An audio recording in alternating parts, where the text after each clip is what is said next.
The Word of God is so amazing that all you have to do is just really sit down and read it and really just ponder it for a minute. Just let it sit in. It's almost like that real good recipe that grandma makes or what mom makes. If you take it off the eye, and I use our mind as the eye on the stove, sometimes you gotta let that seasoning just sit in there, and the juices start flowing. Your brain starts flowing, and that's how the Word of God is, because it's alive. It's a living Word. It begins to dwell in your mind, and then it goes into your heart, and then it comes out of your mouth, and then it makes sense. I'm coming to you all from Matthew chapter 4, verse 18 through 22. And I'm reading from the Contemporary English Version tonight. This is the book or the Bible that I have available. This is the version that I have available, so I'm going to read from there. It says, while Jesus was walking along the shore of Lake Galilee, he saw two brothers. One was Simon, also known as Peter, and the other was Andrew. They were fishermen, and they were casting the net into the lake. Jesus said to them, come with me. I will teach you how to bring in people instead of fish. Right then the two brothers dropped their nets and went with him. Jesus walked on until he saw James and John, the sons of Zebedee. They were in a boat with their father, mending their nets. Jesus asked them to come with him too. Right away, they left the boat and their father and went with Jesus. A little background on Jesus. Think about this. These are fishermen. They are by the sea, about to do what they feel like they have been designed to do. Now here comes a carpenter walking along. He didn't say anything other than what was just said in the text. He says, come with me, verse 19. I will teach you how to bring in people instead of fish. Now, if a carpenter is telling the fisherman that, the fisherman has to have a level of trust in what somebody who doesn't do what they do is telling them what to do. What is God telling you right now that you may feel like you may be better at? The Creator is telling the creation of something that needs to be done. And there's a part of us that may feel like we're not capable of doing it, or we're questioning what we're hearing because it's not in the design of what we think that we should be doing.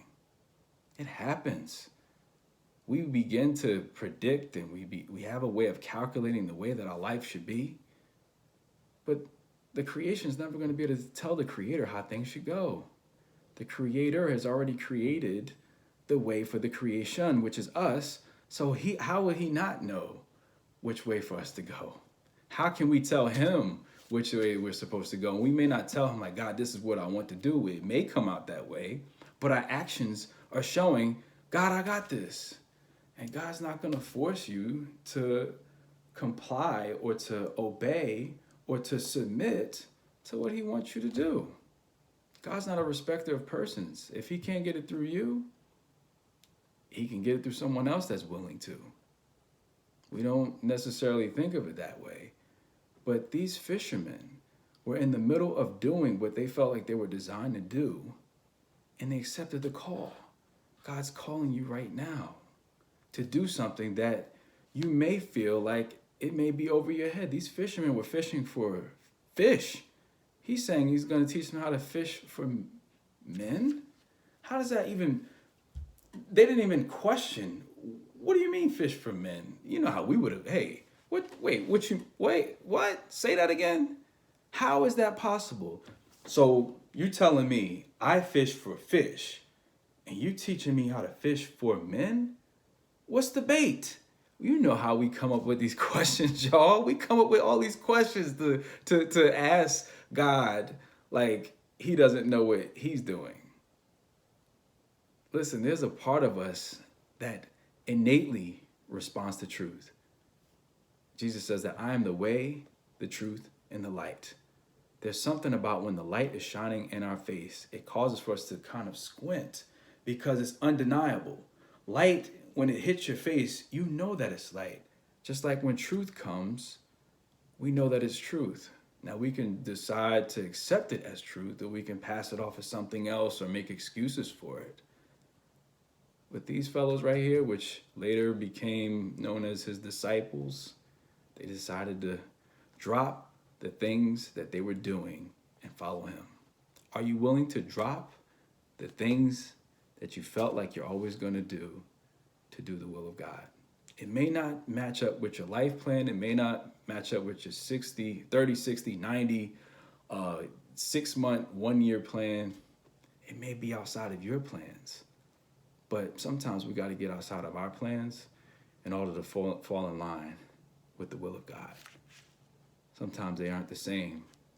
Are you willing to be inconvenienced of your plans to follow his plans? It's a simple yes or no. And it starts with a verbal affirmation. But then, what are we doing to walk it out? It's time to walk it out, y'all. It's time to drop those nets and learn how to fish for men instead of fish. We don't have to worry about the bait. God's got that taken care of.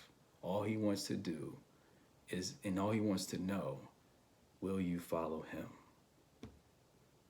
Choice is yours.